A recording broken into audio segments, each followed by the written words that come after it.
Okay, another year is in the books, and we are back once again for the Violet Money End of Year Award, this time for 2025. Joining me today, we got the man to the far right, the man from the Emerald Isle, Jake Davis. Jake, how you doing? Never describe me as being on the far right, ever. Yeah, in hindsight, I could have worded that slightly differently. Other than that, all good, man, all good. Yeah, well, that's the only time that Jake Davis can be described as far right. And then purely like in the center is Cauley. How you doing, man? You know, I'm all good, man. I'm all good.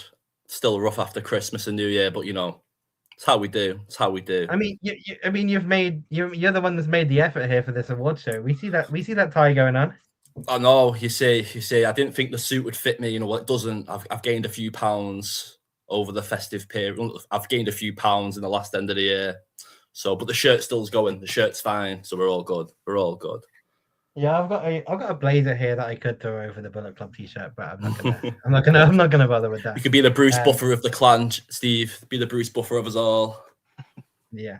Okay. So basically, how this is gonna work? Cauley's got all the data, so I'm gonna hand over to Cauley for the awards, and then Jake and I will just drop in with any analysis and give our own picks. So Cauley, lead us off. Where you want to start? Well, we'll start off, of course. Well, first of all, thanks everyone for voting. It's mad because every year we get more and more, and we had about 2,896 votes this year. So thank you to everyone that voted. I think that's a lot more than last year, but hey ho, we're cracking it. We're smashing it. So we start off with the European promotion of the year, and there was quite a few on here we mentioned.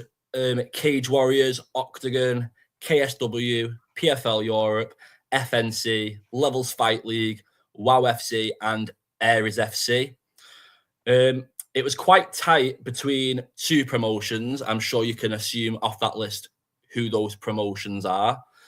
But I will be a bit dramatic with it. In a tied third place, hosting 7.7% of the vote each, is PFL Europe and Levels Fight League. They took third place on a joint one. Second place, which I was quite shocked of actually, to be honest, is Octagon. Octagon comes second. And the winner, drum roll please. Don't know if you can hear it, but you can. Was the Mighty Yellow Gloves. It was Cage Warriors. They come in with, to be fair, only by, I think it was about 2% of the vote. They only won by 2% over Octagon. So it was very close, as we can always expect. Cage Warriors, baby, reign supreme again. They've had a banging year, as I'm sure we all know. So many stacked events, and this year already we're looking at some mad events. You got 200, which is going to be absolutely stacked. I'm gutted. Jake's closer to us from that. It's probably going to be able to get out to that. 201, 202, 203 as well. We got fights for absolutely stacked. I cannot wait for the year that Cage Warriors is going to provide. But also, got to shout out Octagon. I mean, what a year they've had, especially that last show in December with Will Fleury knocking out Martin Boudet, man. Like, wow. Do you know what I mean? Like, I know Will said about going, Will would be on Fighter of the Year if he was from the UK, but obviously we could get too deep into it if we start including Irish fighters and stuff. But yeah, Cage Warriors, baby. I must say, I'm a little bit surprised. We're the same organization who, what was it, 2 years ago, we crowned Phil DeFries as Male Fighter of the Year, and we, or maybe, yeah, about 3 years ago, Phil DeFries won UK MMA Fighter of the Year when Leon Edwards won a UFC title, and KSW won. So I was very surprised not to see KSW in there. Yeah, KSW didn't get as many votes this year, to be fair, as what I thought they would. They had a lot of comments on the post, but not many people go into the form to vote. So, you know. Yeah, shout out Phil DeFries. Another good year, another 2 defenses of that heavyweight title. What's next for that man? I mean, who knows? He just keeps doing the damn thing. And like we touched on Cage Warriors there. Jake, from an Irish perspective, it's been a big year for Cage Warriors as well. Solomon Simon's got the belt. Paddy McCory's had a great year, and now heading into 200 in Dublin. Yeah, those are probably the 2 biggest names, and it's only fitting that going into 200, they've both got title fights on there. Yeah, fantastic year for Cage Warriors, Irish Cage Warriors, particularly. But no, I mean, Cage Warriors just keep doing their thing. Like, there's no reason to change the formula, because the formula is fantastic. They put on amazing fights, really good matchmaking, definitely accessible to fans in terms of watching at home or going to events. Another fantastic year. Yeah, from the UK perspective, big cards coming up. That London card looks really good. We've also got Wesley Meyer versus Ollie Sawa, which we're all very excited about on that one. But yeah, Excuse the face I Cage just Warriors. pulled there. Yeah, Cage Warriors always a promotion that is going to be near the top of this ranking, and you can never be too surprised to see Cage Warriors coming out on top of the award.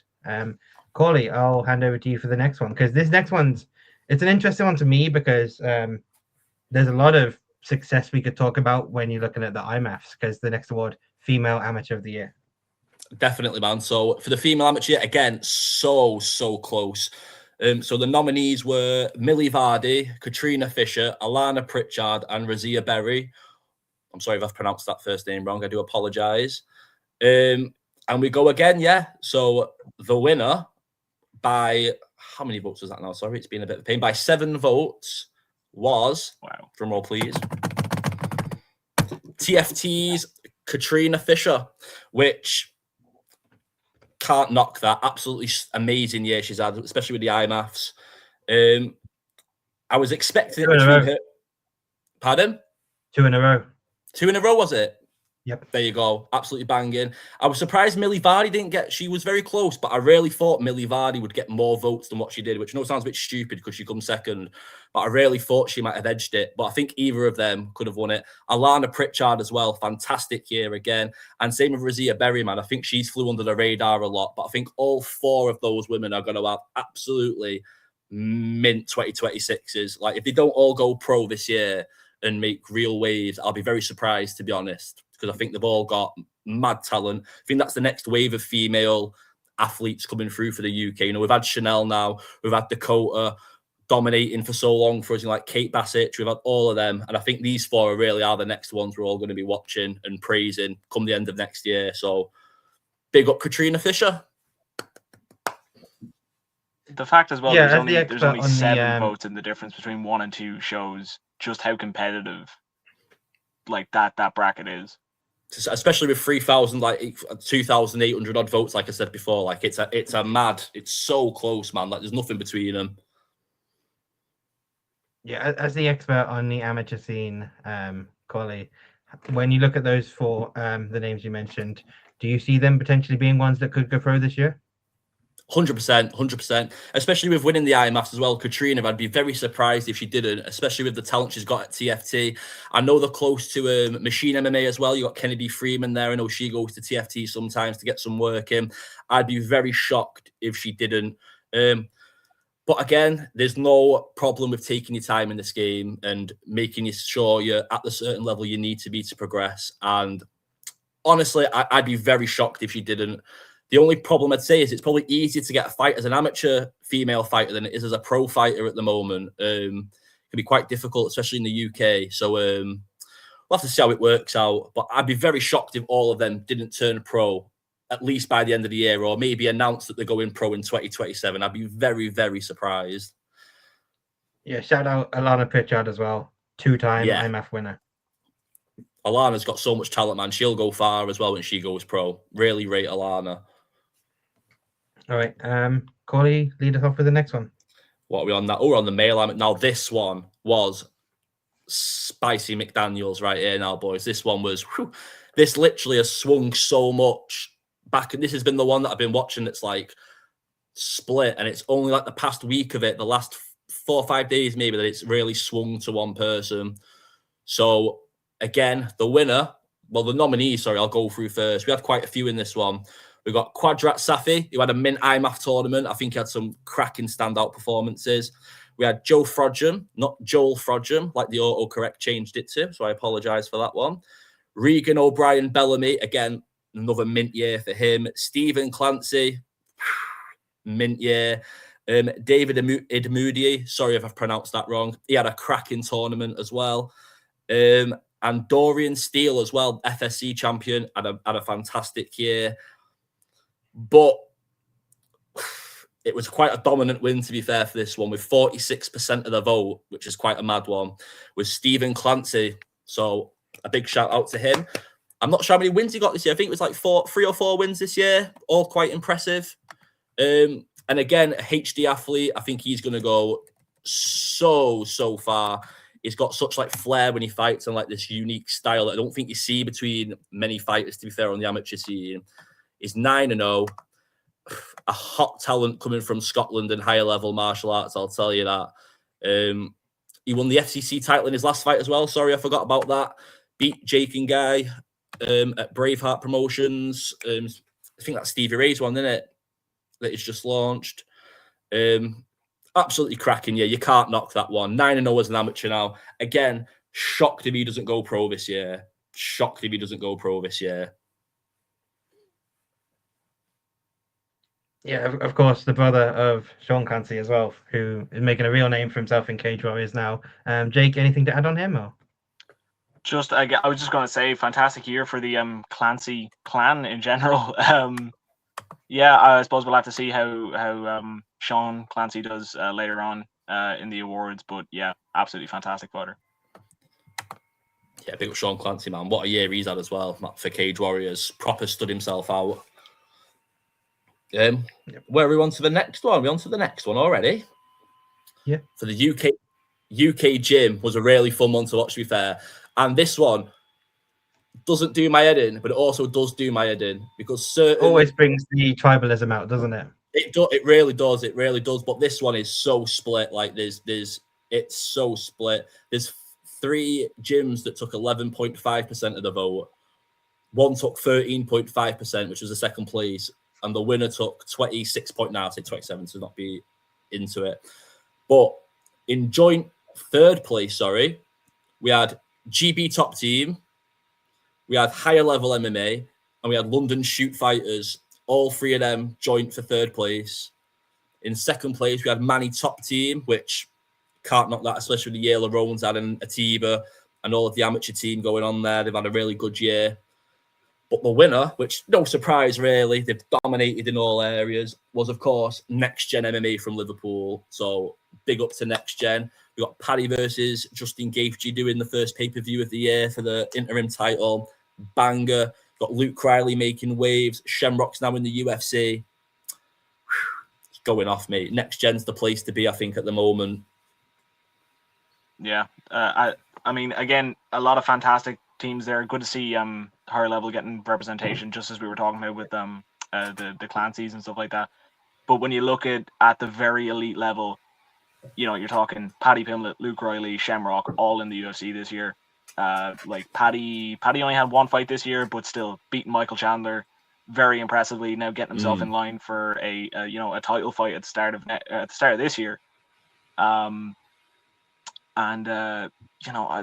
It's just it's like you were saying, it's very competitive, but there could only really be one winner there. Definitely. I think with how Paddy's done as well, and how they've set themselves up with like the lower level guys as well. Well, not lower level, but you know what I mean. They're really in a good place to go big this year, I think. Well, they're big anyway, but you know what I mean. Yeah, especially on a regional level as well. You've got George Danes, you've got Gittins, you've got so many guys on it. Jake McHugh, another one. Jordan Molinari. Great guys coming through that gym. Even some of away from the top guys. Yeah, even some of the kids they've got going there, man, are absolute killers, man. Absolute killers. Like, you know, like I'd be scared to fight them even. Do you know what I mean, man? Absolute ballers there, man. They've got a really good setup going, and yeah, next gen domination. And let's see what's up next. Leading into that, though, we have got my favourite every year is the UK promotion of the year. The amount of stick you get for not including certain promotions. And I just think I cannot list 25 promotions for you all to vote. I cannot.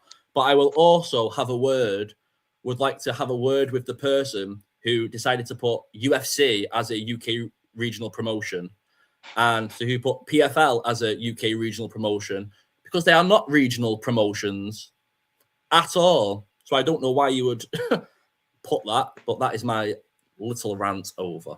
That is my little rant over. The quality of the roster in the UFC is dropping so much, we might have to start considering them a regional promotion. Well, I stand by UFC cards in England, especially, are not as good as Cage Warriors cards in general. I will take that take and stand with it. Like, you can't Flynn Rider me with all them swords on whatever that meme is. You can't come for me, Cage Warriors all day, baby. But this was close, man. I'm not going to name everyone because it was so close. But joint second with 17.3% of the vote each was BMF MMA, Bad Mofos. I will not swear on stream. UK Fighting Championships. Also, they've had a great year, man. They do a really good job up there of the shows. They get some really good talent from the Northwest popping. But of course, there can only be one winner. They're always dominant, producing mad talent from all over the country. It is, of course, Cage Warriors Academy Southeast. So big up Jack Mason and all the team there doing their bits. They always put on a banger. They've always got mad talent coming out of it. It's like, you know, it's just one of those Cage Warriors domination, baby. But no, they do a really good job of a show. They always put it on. It's always good to watch. It's always good. It's always great matchmaking. It's always a mint night. So yeah, big up Cage Warriors Academy as well, providing the talent of the future. Special shout. Sorry to interrupt. Sorry, Steve, but a special shout out as well to FCC. I don't know what it is, but every year they either win or come short by a few votes, and it frustrates me because FCC, in my opinion, is up there. Especially with guys like Connor Walsh, like Curtis Campbell's just gone over to the UFC as well. Shout out him. I just wanted to give FCC a special mention because they have a special place in my heart. Bless them. So big up FCC. But yeah, FCC definitely deserve a big mention this year. I was just going to touch on, obviously, you mentioned Cage Warriors Southeast. Obviously, always great talent coming through there. You look at Cage Warriors proper shows now, and they're littered with guys who came through the academy shows, but especially the Southeast shows. Yeah, and they don't just come through either like as they don't just come through as like, oh, we need a guy to step in. Have you got anyone? They always come through ready. They're always ready to take that jump. It's never a case of, oh, let's push them through. They're always ready and on it. And I think that's just testament to the team running it and like helping plan these young lads' careers and stuff. So again, massive shout out to them. I don't think many promotions, to be honest, in the UK do it like Cage Warriors Academy. They're always on it. They're always just so for the fighters and how they're managed and sorted. Like, I really rate the work they do down there. So big up Cage Warriors Academy. I don't know why we keep calling it Southeast as well. I know that's what the name is, but like, is there any other Cage Warriors Academies other than in Rome and the Lowlands? Like, it should just be Cage Warriors Academy UK, I think. Jack Mason should get a UK expansion going, is how I feel about it. I thought your argument was going to be, is Colchester really the Southeast? Is it? Don't get me on geography, man. Steve. That was my lowest GCSE, Steve. Don't make me get geography on the go. Jeez. I feel like I'm more Southeast here than in Colchester. But you mentioned, obviously, the guys coming through. Someone like Tariq Powell, obviously, fought Cage Warriors Southeast as an amateur and as a pro, and is now 5-1 in Cage Warriors, 3 wins this year. Good wins prospect as well. Proper. Yeah. I think that's in the whole video itself, to be honest, to see what talents have come out of there and who's doing well, because there's so many. Yeah, for sure. Take it away with the next one, which is a big one.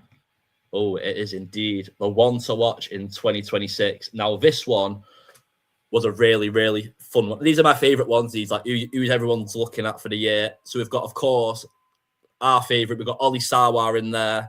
Great talent coming through. He also, I don't know if anyone's noticed, he wears a really nice pair of shorts when he fights now. I don't know if anyone's noticed. Yeah, the best short. Those Paisley, what's it called? Are they Violent Money shorts? Those Paisley ones he wears? Beautiful. I don't know who designed them, but whoever that ginger is with a lovely beard, we should give himself a pat on the back. They're lovely shorts. Potentially shorts that could have a belt wrapped around them in a couple of months. I hope so. I pray so.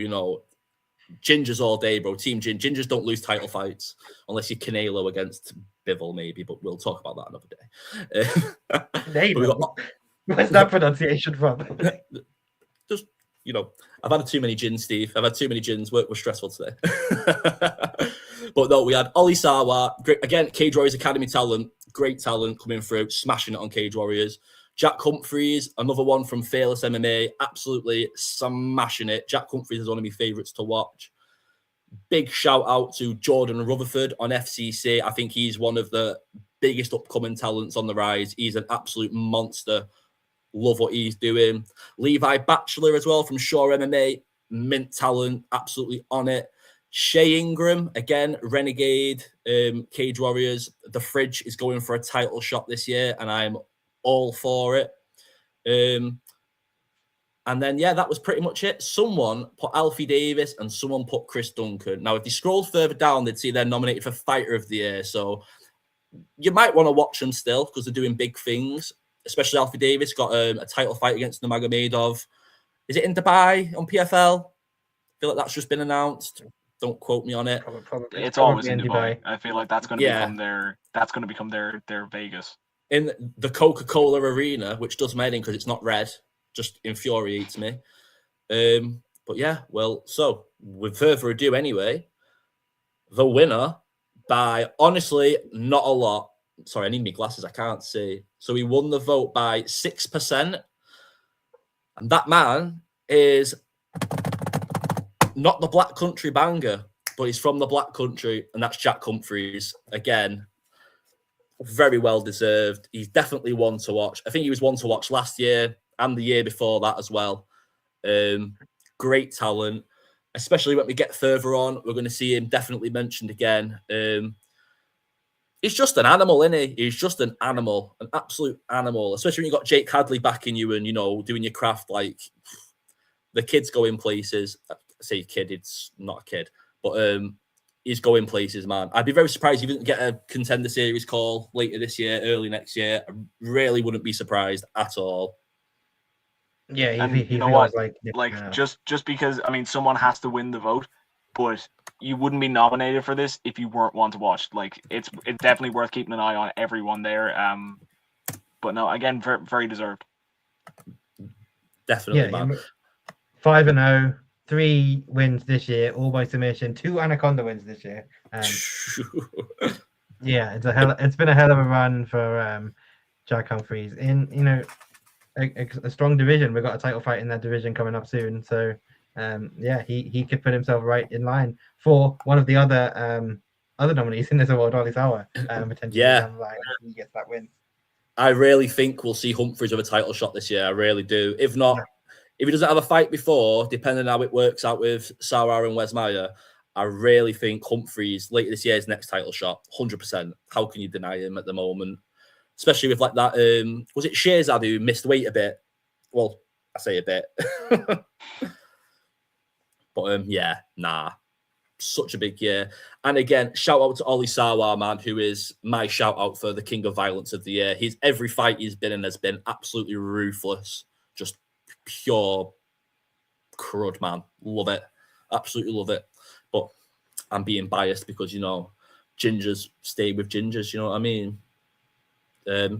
But going from Jack Humphreys, we go to Submission of the Year, which again was a really fun one, actually. We had a few shout outs on here. No, we didn't have a few shout outs on here, sorry. We had someone who put in a KSW fight between 2 Polish fighters, which I would just like to reiterate. It says in the thing, UK-based fighters only. Not that I discriminate, but it's just because otherwise we will be going crazy with 100 fighters, and it's hard enough to narrow it down to what it is. So, yeah, I apologize for whoever put that one in. But for this one, we had Jake Hadley's Twister on PFL, and I think that was absolutely ruthless. Such a good finish. We had Brett Johns, I was about to say his name wrong, is Sulov Stretch. Again, absolutely insane. Love seeing them. If I remember right, didn't he end his UFC run with a Sulov Stretch as well on the same night as Aljo, was it?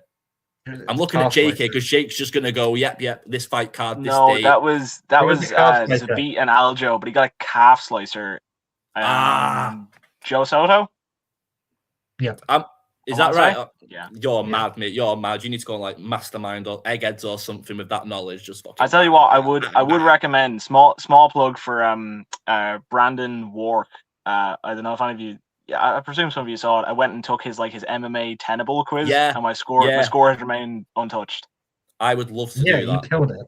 They can't do any more. You beat the game. What was the name you said as well? What was the name you said out of nowhere, and it was just such a mad name? I think it was on the clip you shared. And I was like, "Who doesn't know Murillo Bustamante?" That's it. I was like, "There's no way you just pulled that out of the bag, mate. There's no way." So good, man. We need to get the quizzes back on the go. I love a good quiz show, but I feel like that's a discussion for another day before I start getting giddy. While we mentioned Brett Johns did recently announce his retirement, so shout out. He did. Big up Brett Johns. Again, Brett Johns, pioneer of Welsh MMA, UK MMA, absolute don. We love Brett Johns, so big up him. Also coming out of Wales, we've got Levi Batchelor's Ezekiel choke. Again, another sick one. We had Ryan Campbell's armbar on Cage Warriors, which was absolutely ruthless towards the end. I think it was at 199. Such a good one. And of course, our one to watch, Jack Humphries with his Anaconda over Rory Evans. We chose that one, but I think either one could have been nominated here. They were both just as good. Yeah. And this was not much in it, man. 0.6%, 0.6. I think it's like 1 vote, 2 votes, 2 votes split between them. And it was between Jake Hadley and Jack Humphries. And the winner was Jack Humphries, which I don't think Jake Hadley's going to be too mad about, to be honest. His little prodigy there, smashing it. Again, Jake smashing it in PFL. I can't wait to see what he's got in store for this year. But yeah, Jack Humphries again, man. One to watch. He's got to have a title shot this year. He's got to. I just can't see him not having one. Jack Humphries appears to have an incredibly dedicated fan base to help push him over the line in some really contested categories here. To be fair, I don't think he shared anything. Honestly, don't think he shared anything. That's just pure who's come through and voted. So he smashed it. Listen, I don't think there's anything wrong with it. Not at all. It was a fantastic submission. Yeah, I wouldn't want to be on the other end of that. Jesus Christ. I always think sometimes, like, how are they even so flexible to get them? Do you know just how they get? My knees are breaking just sat here. Do you know what I mean? It's a madness. But nah, I think it's also worth shouting out Ryan Campbell towards the end. He's a talent coming through Cage Warrior as well. He's probably going to be a one to watch on next year's list, man. He's got some killer instinct. So, yeah, big up him again, man. Big up Cage Warriors. And we go to the... Sorry, my eyes are awful, man. Absolutely Knockout of the year. Knockout of the year. Knockout of the year. No, sorry, man. Honestly, everything's so blurry. Fuck the guy who threw a rubber at school and damaged my retina, you twat. Sorry for swearing. But no, this one was a fun one, and there was so many here. We had Muad'Din Abubakar, his spinning elbow on Fight Star. Absolutely ruthless. It was like a spinning elbow, then into the knee afterwards. Absolute pure ruthlessness. Love that. Shout out year of the spinning elbow. Literally is the year of the spinning elbow. Love it. We had Conor Hughes' head kick against Steenis. That was a mint one, just a little cheeky bink. Out he goes. I love that. Of course, we've got Lerone Murphy's spinning elbow as well. Absolutely ruthless over Aaron Pico. I can't believe people were going to say Lerone Murphy was going to struggle in that fight. For me, that was just like a one-sided no-brainer, but I don't know if that's just, me being biased to the Manx and all. But nah. We also had Luke Riley's punch versus Bogdan Grad. I thought that was ruthless as well. Just a little... and out he goes. We had Abraham Babley, his punches versus Clark to win PFL Africa. I think that was ruthless. We also had Fabian Edwards versus Roster. Can't knock that one. Another headshot dead. Alfie Davis strikes versus Collard Greens, sorry. And Sean Clancy versus Melvin Van Suidan, which I think we can all agree was an absolute banger. I was shocked he did that to someone of that level, to be honest. Not saying he's not on that level, but I thought Van Suidan would have given him such a good fight, and it was just so out he goes. But the winner by a landslide, 52% of the vote, was, of course, Lerone's spinning elbow versus Aaron Pico. And I mean, come on, it was ruthless, wasn't it? It was absolutely ruthless. And if we don't see Lerone get a title shot this year, I will not tune into any UFC. Not that I tune into much anymore anyway, but I will tune into it even less. And that is my stance.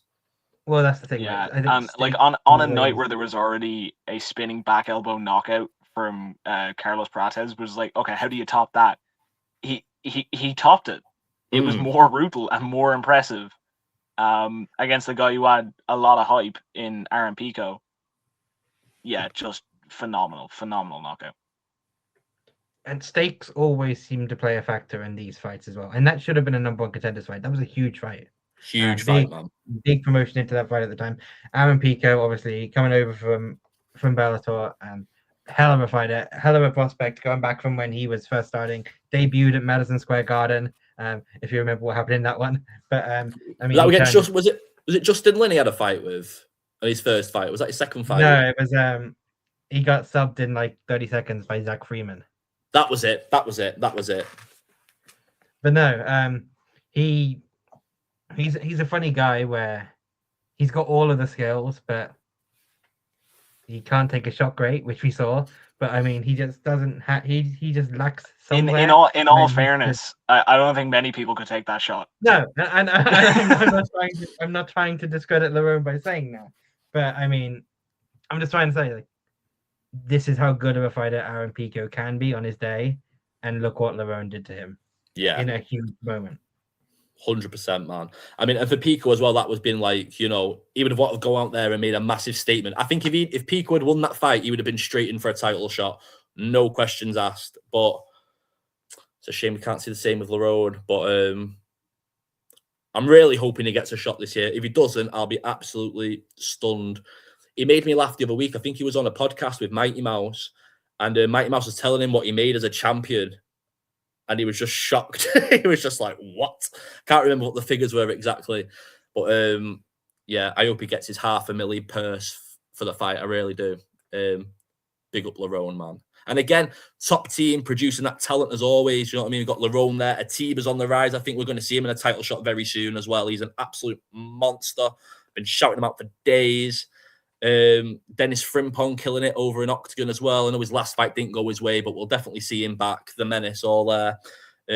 Lewis McGrillen had a quiet year, but we'll see him back. Lewis Lee Scott, the talent's endless, man. Top team have got such a good little roster going on there, which now will take me into the fight of the year, which was, it got a bit scatty on this one. I won't lie. This one got a bit scatty, purely because so many people added other knockouts, which, to be honest, thank you. But again, the person who put a KSW fight between two Polish people, I have no problem with the fight or the whatever, but they're not UK-based fighters. I apologise. They are not valid for the vote. But we had Tim Wilde versus Oscar Owensworth in Cage Warriors. Absolute war. The best ginger versus ginger fight I've ever seen. Brilliant. We had Duncan versus Terence McKinney. Now, that was a scrap. That was an absolute scrap. We also had Paddy versus Chandler. Again, scrap. And I don't think people were not rating Paddy to get the job done there. And I think he just shut everyone up once again. Like, Paddy looked phenomenal in that fight. Mason Jones and Jeremy Stevens. A banging fight. Another Cage Warriors guy coming through. I think Mason Jones absolutely smashed that fight. We had Rafael Aronov and Brad Wheeler again in Cage Warriors. Mint fight. Chris Duncan again versus Rebecca. Great fight. Absolutely great fight. And yeah, that was another one for that one. But of course, there can only be one winner. And I'll go to the top three on this one. So in third place, we had Tim Wilde and Oscar Owensworth. Big fight that. Absolutely love that. Can't wait to see them both back in action again. Absolutely mint. In second place, we had Paddy and Mike Chandler, which I think could have won, honestly. Absolutely mint scrap. But there was no debate on the winner, really, was that it was Duncan versus Terence McKinney. So shout out to Chris Duncan for absolutely smashing it. He's got his promotion launching this year as well. Problem Promotions, I think it's called. So that's going to be something to watch.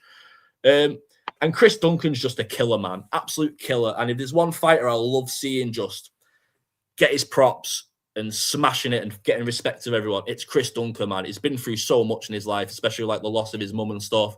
And how he just cracks on, does it. He's just an inspiration, honestly. I love Chris Duncan. Absolutely massive. I think we should save some of the Chris Duncan talk for a bit later, because I have a feeling he's going to come up again. But just on the fights themselves, the fact he had two is really impressive. I think maybe he needs a little bit of a layoff. go see the head doctor. Double check everything's okay, because he took a lot of shots in those fights, but still won, and won impressively. Like that McKinney fight is incredibly deserving because, I mean, Jesus Christ, it only went 3 minutes maybe. Yeah. It was a something in that range, but it was unreal. Wasn't that the same card as that like ridiculous Evo Aslan fight? That was like a couple of fights later, I think. Yeah, that fight was about an hour and a half after the Evo versus Evo one, which I'm still thinking about. Honestly, that might be my fight of the year overall. Yeah, like, I mean, it's 90 seconds, but it was one of the best 90 seconds I've ever had watching MMA. It's the thing, innit? You can watch a 3-round fight, like, oh, that was a good fight, but then sometimes it don't matter how long it is, if it's just constant action, you're getting probably more action in that fight than you had for most of the cards, to be honest. Do you know what I mean? Big up Chris Duncan, man. Big up Chris Duncan. Yeah. And like you say, he could have won with the Rebeski fight as well. 100%. I was torn on which one. So I remember saying in the chat which one, Rebecca or McKinney. Like, I didn't have a clue. I didn't want to put both down for the two. But absolute no-brainer. Female of the year is our next one. And this one was very, very, very, very, very close. So we had the nominees as Summer Onley. She had a mint year on the regional scene, very active, and I think she did phenomenally in all the fights.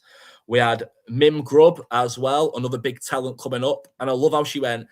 I think she went, I'm going to have to double check now. I'm going to have to double check so I don't get this wrong. I'm sure she went 0-3 as an amateur, then won 6 fights in a row, and then has gone on now to win her first 3 professional fights in a row. So let me double check. I've got that right. Is that right? Yeah, she did. Yeah, I got that up. Yeah, and then she come into Cage Warriors. She beat Riri Hudson, which honestly, Riri had a lot of hype going into that fight as well. Even from us, I think we expected Riri to get the job done, but she looked phenomenal getting it in the first round. And then she's on Brave back-to-back, and she looked phenomenal on that as well, like absolutely phenomenal. So I think shout out Mim Grubb, 100% on that. Underdog every single time as well. Yeah, literally, absolutely ruthless performances. We then had, of course, our undisputed winner every year so far is Dakota Ditcheva. Dakota's just Dakota, man. She's the top of the ladder for us at the moment, I think. And, of course, the VM favourite, Chanel Dyer. Big up Chanel. The Contender Series fight might not have gone away, but she still got the contract. And what a scrap it was as well. Like, I don't think anyone's doubting that she's UFC caliber and UFC ready. And we've seen what she's done on PFL to people. We've seen how ruthless she is. So I'm expecting her to debut with a big bang. Hopefully at UFC London, fingers crossed. I'm hoping for that. But we shall see. But in joint third, pardon me, we had Chanel and Summer, which again, don't think that's any problem with that. They both had mint years. The winner, sorry, I've got like a burp trying to come out that I can't let escape. The winner by 5 votes, which, to be honest, I thought, oh, this is going to be a close one. And it was on the last day that it switched as well, like it changed over. So I was like, hoo-hoo. And the winner is Mim Grubb, which I think is very well deserved. And it's a nice change. Yeah, I agree. And she's had a phenomenal year as well. Like, I don't think you couldn't have picked her for Fighter of the Year. And I think if you haven't checked out any of her fights, do yourself a favor and go and do it. Absolutely flawless performances. I think she's going to stay with Brave now after winning them 2 fights with them. I don't see her coming back to the UK, honestly. Yeah. 2 submissions, all as underdog. It's hard to look past her. 100%. Especially when the woman who would normally win this award, Dakota Ditcheva, is managed by such an unserious promotion that can't even get her fights. Don't get me started. Don't get me started. See, I love PFL. I love PFL, but I love PFL Europe. PFL Europe, keep stacking them, baby. The actual PFL show, I am struggling to consume anymore. I just can't do it. Paul Hughes is on the card, I'll watch it. If Alfie Davis is on it, I'll watch it. But I'll watch their fights, man. I just can't. Just can't. Which, is what it is, unfortunately. Do you know what I mean? I'm glad I'm not the only one there, because I was thinking maybe there's something wrong with me, because I was listening to Sean Sheehan from Severe MMA talking about it, and he posted it online. He said it a bunch of times on his podcast. Like, he was saying that 2025 PFL's fights were better than the UFC's fights, and like, yeah, the UFC was pretty not good in 2025. And, PFL had their highlights, but I feel like it's easier to watch the UFC than PFL. There's something about PFL and their management structure that's just kind of off-putting. Like, I wish them the best, and I hope the fighters get a lot out of it, but yeah. You say there's something off-putting. His name is Don Davis, Nick. Well, hopefully they've got a new president now, haven't they? Sorting it all out. Yeah, the new guy. I forget his name. But he seems on it. The Madrid show is a big deal. Yeah, this new guy might know the name of his heavyweight champion. It's Victor. He was saying no. He knew. He was talking about his brother that used to be in Bellator.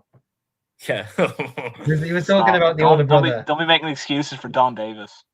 No, there's no need. No, but like you said, Jake, they had such good fights, and we did have bangers. Like they've been nominated for some there. Do you know what I mean? They've had absolute bangers. There's just something about the product to consume, which I don't know what it is. I don't know if it's because I will watch regional MMA to the death and then go on to the other ones. I don't know if I just consume too much that I just can't. I don't know what it is, but I just can't consume it. I'll watch it the next day and flick the fights I want to. But is the pacing still as bad as it was? Pretty bad. It's pretty bad. You used to have like half an hour between each fight. You used to think like, bloody, come on, man. But all fairness, this card in Dubai looks really good. Like Lazy King's on it. You got Alfie and Usman. God, I was going to say someone else then. I don't know who else is on the card off memory. We just had the press release before, but I'm sure we'll look. Luke Trainer's on the card. That's going to be a big fight that he's got against Rob Wilkinson. Hayder Khan's opening the card. Hayder Khan's a great talent to watch from FCC again. Get on him. Denise Keelholtz is fighting, I believe, and I do not know. Is she still on the card? I think so. They put it on the press release today. Let me have a look. Let me look. Quick live little thing. I'm sorry, Mim Grub, that we spent all of our time talking about PFL when we should be talking about the PFL bashing is what this organization was built on. No, I do apologize to Mim Grub. Yeah, Keelholtz versus Silvanady. That's how you say her name. I don't know. I'm just saying it how I read it. And yeah, I won't read the rest of the fights. But yeah, Mim Grub, man, what a year. Yeah. And I think to get the win on the 100th Brave show as well is going to cement her a bit more, like, especially with the viewership she would have had. Yeah, and Brave, obviously, they've had a big year as well. Makayev obviously coming back is huge for them. But I do want to touch on Mim because so many female fighters in the UK have to go to Europe, have to go further afield to get fights. So to have to deal with that as well and still pull off the result on big shows where she is the underdog, she is the person coming in for the local star to beat, and she is beating them. Let's just put it right. So yeah, I think with the adversity that a lot of female fighters in the UK have to deal with to get fights even in the first place, we see people going over to America. We see Kate, we see Hayley going to Combate. So yeah, with that added on as well, it's been a hell of a year. Yeah, I think it's a good point to highlight as well, that Steve. I think being a female fighter in England is so much harder than being a male fighter in England, like by a country mile. Like it's almost like verging on, like, I could not imagine being a manager for a female fighter and having to go through all these logistical loopholes to try and get them a fight. Like you said there about Hayley and Kate having to go to Combate. Like, you're telling me there's no one they can fight over here? Do you know what I mean? It's so hard. And they're all managed by like similar groups. So you can't be fighting each other. It's just all thingy. But no, really buzzing with Mim's year, to be fair. And again, where's she going to go this year? I think she'll stay at Brave and go for a title, maybe. Who knows? Yeah. But hopefully, again, I know I say it a lot. I really hope we see her on Contender Series or a straight call-up, which doesn't seem to be happening as much anymore, really, does it? Gotta get everyone on the fucking 12 and 12. Yeah, you do. Yeah, you do. Nothing better than a 12 and 12, baby. But with further ado, we go on to the final. And before I, again, say who's been nominated, whoever voted the KSW fighter, I appreciate the backing of the promotion. That I am fully on it, whoever you are. But what the fuck, man? Like, come on, Reed. I didn't realize we had Martin Lewandowski fighting or voting in the awards. Oh my god, I think he has been voting. Honestly, Steve, like honestly, I had to remove some because it was all just like people had put their own in, and it was just things that were nothing to do with. And I thought, what are you on about?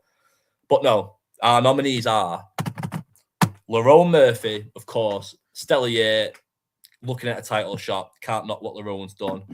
Got Alfie Davis winning the title, and can I say every fight he was in was absolutely ruthless, and he was a massive underdog, wasn't he?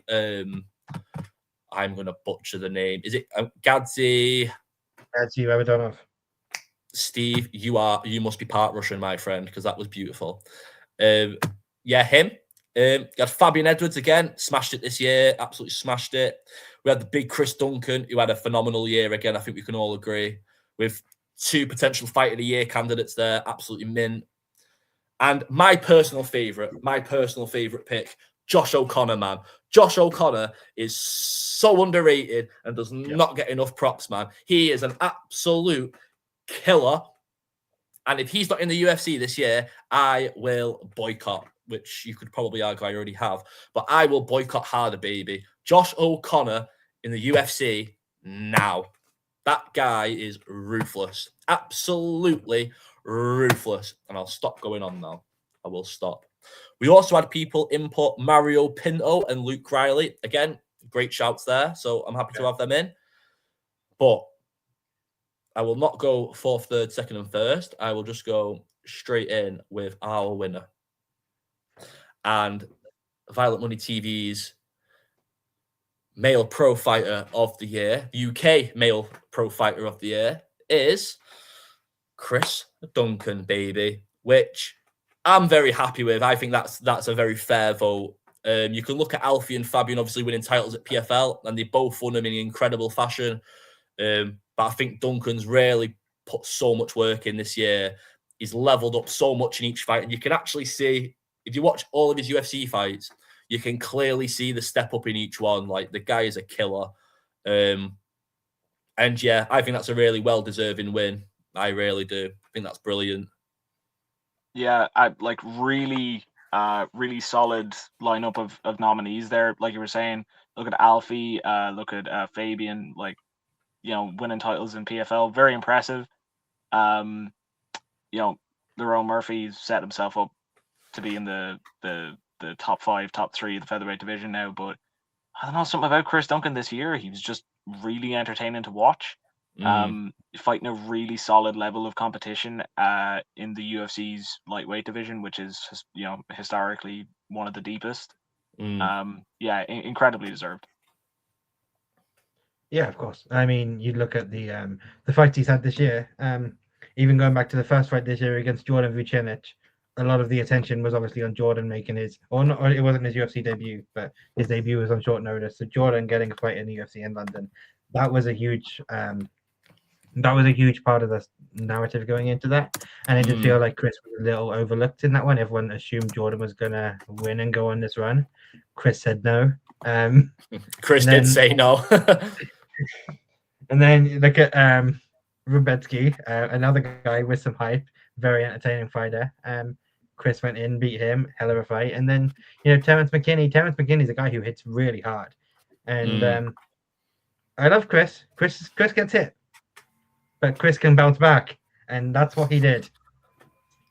If there's a fighter with the most heart, it's definitely Chris Duncan of this year, 100%. Like, there's no stopping that man if he's got his eyes set on you. Like, my God, I wouldn't like to piss him off in the pub. Do you know what I mean? Like, be through a wall, mate. But yeah, even on the other guys as well, Fabian and Alfie, mint years. I'd love to see Fabian get the title win as well, especially in front of Leon with the head kick as well. So good. Alfie, again, I think Alfie was very underrated in the vote this year as well, to be fair. I think Alfie he was cracking in Bellator and he had a good run, but I feel like he was just kind of, I don't know, I feel like he was just given fights to fill a card in Bellator. I don't feel like they had any like actual prospects for him, but since he's joined PFL, they've really put him in a position to thrive, and he's thrived. Underdog in every single fight of the tournament as well, which it's ridiculous in hindsight that he was an underdog against Clay Collard, but yeah, it's mad. I think was he a plus 650 or something in the final or something crazy, something mad. It's like upset of the year definitely goes to Alfie Davis. So I know we're not voted for that, but I'll throw him that award 100%. But yeah, phenomenal year, man. And look how he's looked in each one. If he gets the win over Usman, I am calling for a fight with Paul Hughes in Ireland, because I think that'll be ruthless, because I still think Paul Hughes was robbed. Whether that's... Let's not go there. It really was. I haven't been on here in a while. I haven't been here since the two fights happened. No, I think I'd love to see Paul get a title shot. I think Paul Hughes versus Alfie Davis is an unreal fight. Huge fight. Yeah. Do that in Ireland, do that in England. It'll happen in Dubai. Yeah, I will request that fight in England, because I would like to go to that fight. I'm just saying. Yeah. Yeah, that's not happening in Dubai. That happens in Dubai. You know it's coming to the Coca-Cola. Oh, God. I don't mind everyone going to Dubai and giving the cards over there. I have no problem. Obviously, when the financing your whole cards, like, you know, who's going to argue? But I would argue, spend your money and let me come and watch. I'm not flying to Dubai. Look at this skin, man. It will burn. It will burn. I am not prepared for the Dubai heat. I can't even go outside in the summer. And this is England, man. Like, I'm not ready for Dubai heat yet. But yeah, cracking year for everyone. I think we're just going to go back to Josh O'Connor because I can't help myself. Won the Aries title, defended it against, I can't pronounce his name, but he was 23-8. He had some cracking wins under his belt. Get that man in the UFC. 10-0. Absolutely stellar. And I know for a fact Aries will detain him and hold him hostage until the last possible minute, because that's what they do. But yeah, need to see some more of Josh O'Connor in 2026. Of course, we were supposed to see him defend that title back in December, but yeah, pulled out with injury. So hopefully that'll get sorted. He did tell me that he was playing Battlefield over Christmas. He had a nice Christmas, I think. Oh, that's all right then. Yeah, on our little Christmas post, Josh Connor was featured on that. But no, yeah, very excited to see what he can do this year, because, like you say, he's a guy that could be making that next step up anytime. 100%, man. I really think he does. I really think he will soon. I really think he will. Yeah. Before we go, do we have any predictions for nominees for this year? Who's going to be fighter of the year? Just any random hat throws? I think Fabian Edwards is going to be up there. I think he's got a tough challenge with Van Steenis, but I think if he wins that, I think he'll be pretty close to winning that category. I know we've been... Sorry, Steve, go on. Sorry, man. I was just going to say, it's a name you mentioned a couple of minutes ago, but the name that instantly came to my mind then was Mario Pinto. Mario's on the run. I mean, look at that UFC heavyweight division. He could make his way up that pretty quickly if he gets on the run. I mean, 100%, man. And it's nice to see a heavyweight there that's not training with Tom Aspinall. That could maybe, you know, see him fight them guys as well, you know. I really rate Mario. He's had a good run on the European circuit as well. I know he's got Stuart Austin in his corner and that as well. So really looking out. He's looking at coming back on this London card, hopefully. So yeah. And what a post-fight interview as well, seeing he doesn't speak English.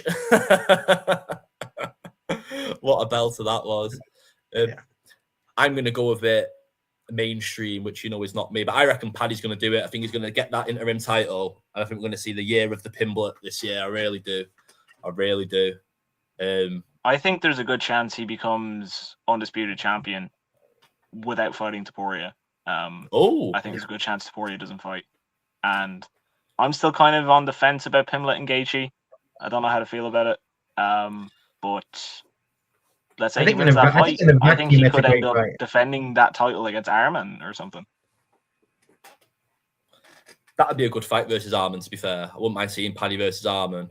But yeah, I forgot about Ilya as well, saying that he wants to... Does he say he wants to move up or something? Ilya says a lot of stuff. I don't think that's his priority right now. No, he's in the middle of, like, he's in court with his wife and stuff right now. I think he's just not fighting while that's going on. Oh, well, to be fair to him, like, you know, mustn't be a good time if that's the situation, But I was going to make a funny that comment, doesn't go well, but I had to refrain myself. I had to restrain myself. Sorry. Yeah, no. If that doesn't go well for Ilya, God bless the next person he fights. Yeah. Oh, yeah. He hits hard already. If he's pissed off, oh boy. God. That might be the true test if Scousers don't get knocked out. Yeah. Yeah. I would love to see that fight though after the water bottle incident and stuff years ago. Like, I would love to see that go down. Really it's crazy that we're kind of on the precipice of that fight happening. I mean, if Paddy wins, that is the fight. Because if you had told someone, oh god, we're in 2026 now. If you told someone 4 years ago after that, when like Paddy had beaten Kazula Vargas and Ilya Taporia had knocked out Jai Herbert, if you told people like, yeah, they're gonna fight for the lightweight title one day, I think people would have been like, yeah, I could see Ilya on that trajectory, but Paddy just wasn't there yet. Like, and up until quite recently, the assumption has been if they ever fought, Paddy would stand no chance. But now we're at the point where like that could be an interesting title fight. Yeah, Paddy's development over just these last couple of fights he's had has been. He's a completely different guy to the guy that even fought Jordan Levitt. 100%, man. That's got to be what Paddy's got to be one as well for like the biggest rise. I think not just in like terms of popularity, but like his skill level there. Like he's gone so insane, hasn't he, man? Like it's crazy.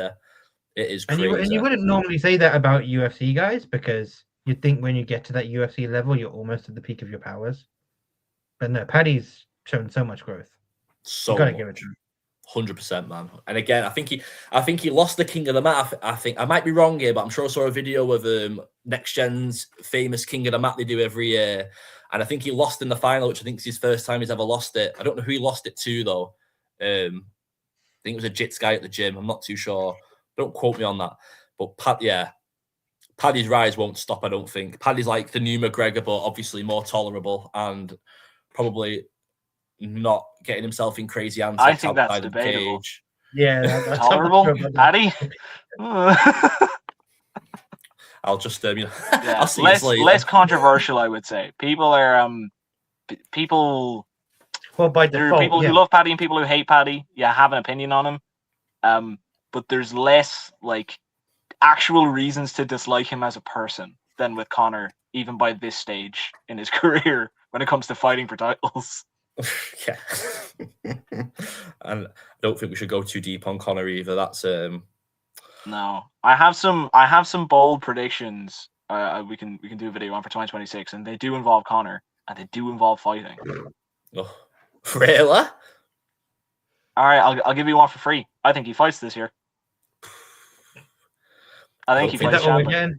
That's all we're getting. Could it be in the White House, maybe? Yeah. From what I've heard from people who know more, he is actually in camp. Like not just like he goes in and spars for a day and takes a couple of photos and puts them up. Beats up 16-year-olds. No, well, we know Nicholas Maduro will have a cracking seat to that display, hopefully, depending on how that situation goes down. Oh, it's such a farce, man. It's such a farce. Oh, God. We'll be having... No, I need to stop. Man. I'm going to go really bad with it, and I need to calm myself down. I have jokes for days, and I'm not doing it. Why don't we get, like, UFC 10 Downing Street or something like that? Do that instead of, like, UFC London in March. Oh, I would love to have... Have you seen Downing Street? It's not that big. The house is big. It's not that big, like, but you can work it's it a out. road. There's no garden where you can put up 5,000 seats or whatever. What's the long road called on the way to Buckingham Palace? What's it called now? Is it the Mall or something? The Mall? Yeah. I think you can do it there. You should have a fight outside there. Just have it full on massive scrap, or put it on a. No, I'm not gonna do it. I can't say it. I'm sorry. I'm stopping. Oh, I need to hear it now. No, it was to do with an oil tanker that has been seized today. I won't go any more. But that would be. I always thought that would be like a good. Like we do. Like WWE used to do like a show for the troops. I always thought doing like a UFC event on a battleship just for the soldiers would have been so sick. Fight for the troops a couple times. Yeah, I just think that'd be a really good. Yeah, You know what? I Getting dropped. could really see it going that direction, though. Like, that sounds like imagine. I think we're headed in that direction. I would love that. Like, fighters coming in on a helicopter. Like, that's the walkout, getting dropped off on the helicopter. Out they come, straight in. Like, I would love that. Until Putin shows up. No, I'm stopping. I'm stopping. I'm stopping. I'm stopping. This is a great time to mention a video I watched last night by a great guy on Twitter, Zombie Man J, if you know him. I forget the name of the it's about 14 reasons the UFC is being run like a fascist regime or something like that. It's a great video. I've not watched that yet, but I saw that. I haven't put it on yet. Last night. I watched it. It's great. Oh, well, that's my evening viewing. Yeah, that's fantastic. I'm gonna, like, as an idea, yeah, I'm all on board with that, because it's really unfortunate that this is where it's heading. I think it was always bound to go this way, unfortunately. But yeah, I don't have high hopes for 2026. Outside of the actual fighting, I think some of the fights might be okay. Other than that, oh boy.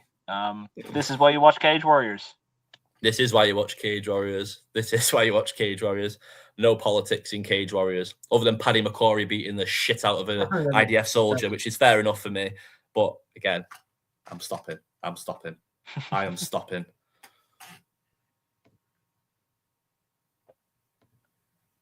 He did. That's it. Yeah. I mean, very good lineup of winners this year, I must say. It's a good variable, to be fair. So I'm 2 double winners. I don't think we've had 2 double winners before, with Jack Humphreys and Chris Duncan both getting 2 awards each. So I think that's great. And I can't wait for next year's. I love doing the awards. The only thing that frustrates me is there's so many people to consider, and you've got to break it down and put them in. Always someone slips through the cracks. So if you haven't been mentioned, please don't think we haven't noticed you, or we think this and that or the other. There's just so much to consume. There's so much to consume every month.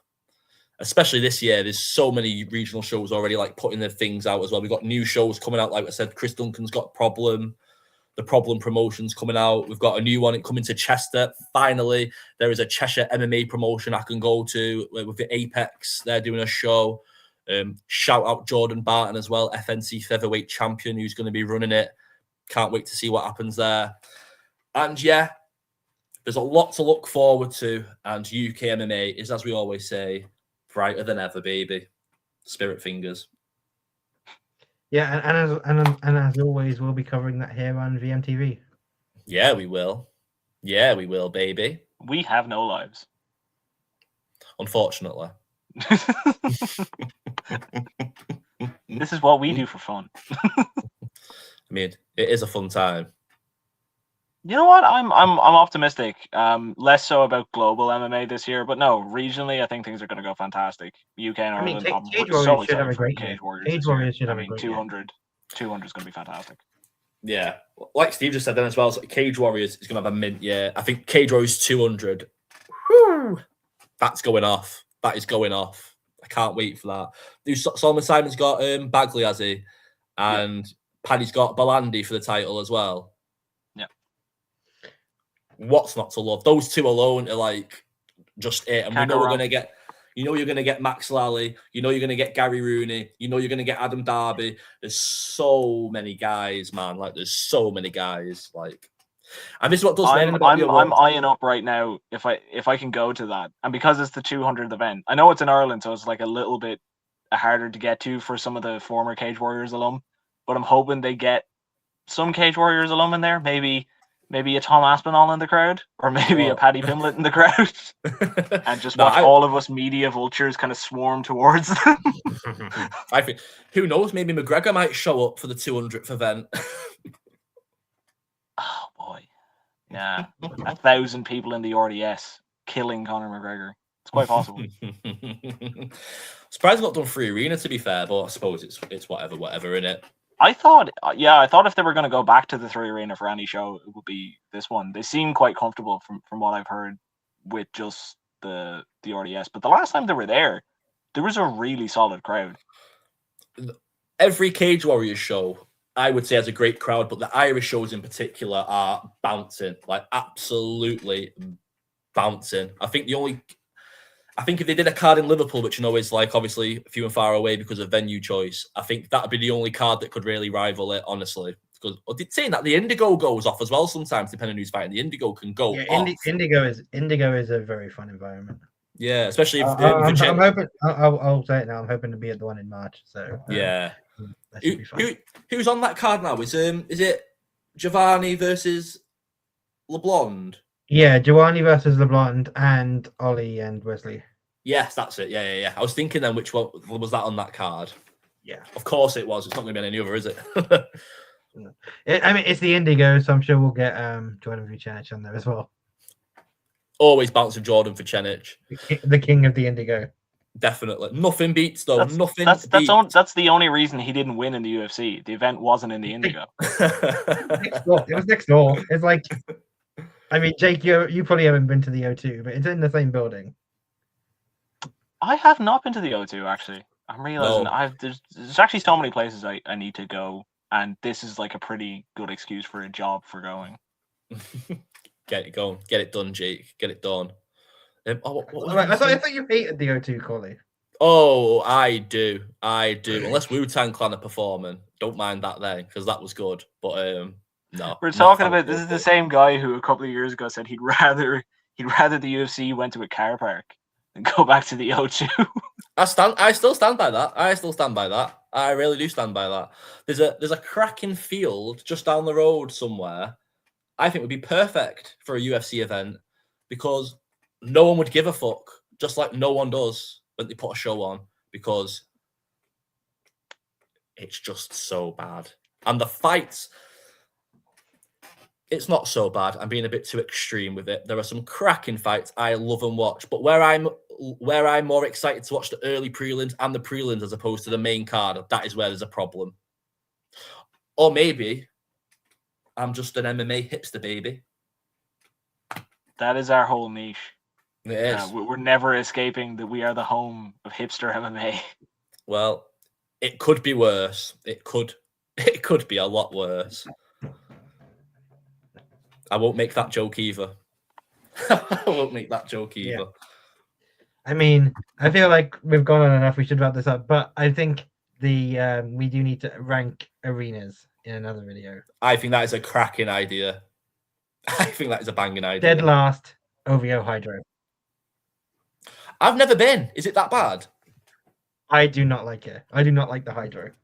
I went once for the WWE pay-per-view that was there a couple of years ago. It's very crammed. Oh, well, I think we should do that because I have been to a few venues and I have some very hot opinions about some of them. Perfect. We'll log that one in. Oh, we definitely will. All right. So rewards in the books. We talked about what we can expect from 2026. I had to think about that. Any final words, Cauley? Nope. Just thank you again for voting, sticking with us. I know we had a bit of a quiet year at the back end of last year, but we all had a bit of stuff going on that we all needed to, get in our own bubbles a little bit. But this year's going to be a beautiful year, I think. I think it's going to be bellissima. That's how you say it. I'm so sorry, Alzolino, if I've just appropriated with an Italian gesture there. I'm really sorry. But Jake, anything from you? Yeah, just I think really solid year for regional MMA. And UK MMA at the elite level was pretty solid this year. Global MMA, bit of a shit year, won't lie. Probably the year I struggled with my fandom the most. First ever time missing a pay-per-view since I started getting up for them, and that was because of Sean Strickland, which I think is fair. It's a very fair comment. I have a good feeling about 2026, especially on a regional level, and I think just when it comes to VMTV, I think we have some good ideas in the pipeline. So yeah, should be a solid year. We obviously, I've got some things in mind for VMTV. Obviously, one of those is going to be champ predictions, which we always do. It's coming soon, not that soon because I'm heading to Amsterdam on Friday. But once I get back, we will be doing champ predictions. And then I've talked about this, Cauley, but I do want to start bringing some more regular podcasts, like we did back in the like back in the good old days. In the OG days. Last year we were off pace a little bit, but I think next year I would like to start doing some more things like this. So 100%, man. Always game, bro. Always game. Perfect. All right. Just like these guys said, thank you for voting in the awards, and then keep locked in with VMTV for 2026.